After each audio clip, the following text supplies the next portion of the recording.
yang punya tanggapan terhadap tanggapan gue tentang Danantara. Menurut gue kalau Indonesia bisa bikin sovereign wealth fund sekelas Abu Dhabi dan China Investment atau Norges Bank punya, dan benar-benar dikelola secara dengan proper bro, bisa returning 7,5% sampai 8% per tahun.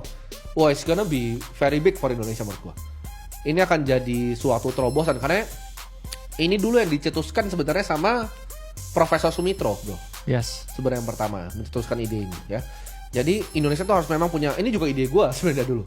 Yes. Gue selalu bilang sama kakak, kenapa Indonesia punya kecil ya, Indonesia Investment Authority INA-nya tuh kecil.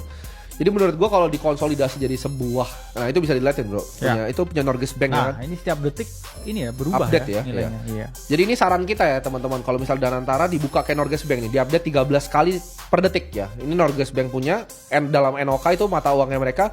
Dan itu coba scroll ke bawah dulu, bahan gue sampai hafal websitenya bro. Terus saya ngecekin, di scroll bro ke bawah. Nah kita bisa lihat ke cara investasi mereka gimana aja. Mereka invest di 3 ya kan, public equity, tapi di luar dari Norway bro. Jadi mereka nggak invest yang domestik, mereka invest di 9.000 company di luar negeri. Gue bahkan masih hafal nih holdingsnya. Holdings paling besarnya masih di Apple, Nvidia, Microsoft, Tesla. Jadi mereka sebar bro, 1,5% di perusahaan-perusahaan besar ya. Dan gue harap Indonesia kalau misalnya ini liquid, bukan yang aset kayak Temasek Holding ya, kalau misalnya kayak yang GIC, saran gue untuk Danantara adalah di spread ya di luar negeri ya. Di public equity ya, majority di public equity. Kalau di bondsnya mungkin karena pasti perlu ada fixed income bro, karena mereka akan narik ya sekitar mungkin, kalau di Norway ini mereka tarik ada limitnya, setahu gue 1-3%. Jadi mereka invest di bondsnya treasury-nya Amerika, mereka invest di bondsnya Jerman, mereka invest di bondsnya Jepang, mereka invest di treasury-nya Monetary Authority of Singapore, MAS Singapura. Jadi kalian bisa pakai strategi yang dipakai sama Norges Bank ini, karena menurut gue ini one of the best ya bro ya. Yang dikelola sama Nikolai, dia dulu fund manager di EKO Capital. Nah kalau tanya kayak gini ke influencer, they have no fucking idea. Karena mereka bukan fund manager, jadi no fucking idea ya. Ini menurut gue cara kalian bisa kelola dengan baik. Kalau misalnya ada pihak stakeholder dari pemerintah yang mau dengar, menurut gue adalah kita copy yang already works ya. Jadi jangan terlalu invest heavy dulu di renewables, karena teknologi masih berganti bro. Jadi belum tentu PLTS sekarang tuh lebih efisien. Butuh waktu juga buat mengedukasi juga ya, tentang energi terbarukan, apalagi di third world country ya. Betul banget. Jadi mungkin realisasi realnya menurut gue batu bara still a cheap option untuk sekarang.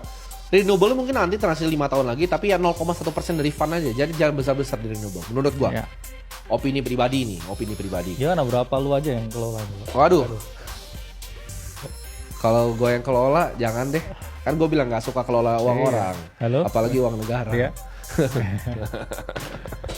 Jangan uang orangnya nggak suka, apalagi uang negara.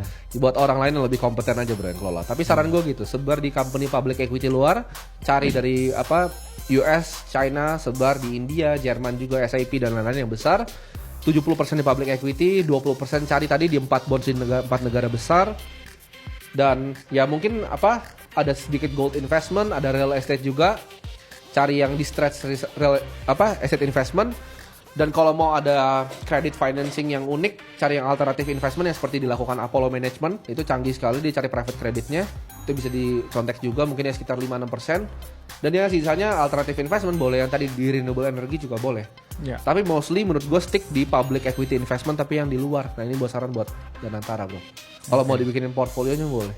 Aduh, damn.